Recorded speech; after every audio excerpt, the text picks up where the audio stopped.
This is a fairly short gospel reading. It's only 3 verses. But in these 3 short verses, our Lord also gives us 3 very important pieces of advice, or at least he advises us of 3 important things. Now, these items of wisdom come immediately after Jesus has just explained the parable of the sowers, of the seeds, to his disciples. So in a sense, these 3 items of wisdom sort of help develop the message of that parable. And I will treat all 3 of them in turn. First, our Lord says that no one who lights a lamp conceals it, but instead places it on a lampstand so that those who enter may see the light. And this one's easy enough if we understand fully the incredible gift of our Christian faith, especially of our Catholic faith, that we would not only never want to hide it, we'd want to ensure everyone sees it in us. And I don't mean by showing off how Catholic we are in a sort of in a better than thou kind of way, but instead we must be unashamed to let everyone know we're Catholic and be anxious to share the light of the fullness of truth with the whole world.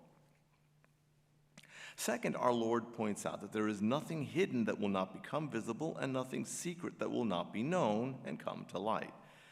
Now, this might be one among the least discussed things that our Lord says in the Gospels.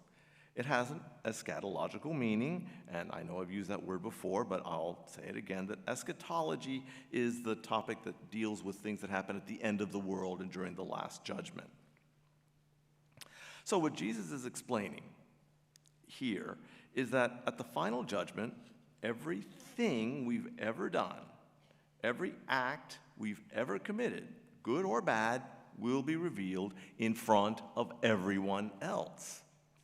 Every sin we ever commit is actually committed against both God and against mankind. So, for that reason, everyone will have to account before God and all mankind for everything he's ever done. Now, the only real takeaway I have for us here is stop sinning and you won't be embarrassed at the last judgment. Good luck.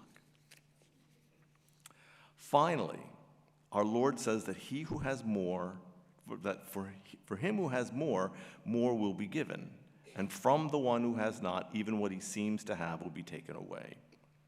Once again, this saying has an eschatological application. This merely suggests that each is judged according to the gifts and talents he's been given. We already know that different people have different gifts and talents, but sometimes it is the people who don't necessarily have the most who make the most of what they've been given, especially sometimes more than some of those that we know have more talent. For any of you who might be baseball fans, what they say about Pete Rose, who is Catholic, by the way, what they say about him is that during his active playing days, no one ever said that he was the most talented player on the field.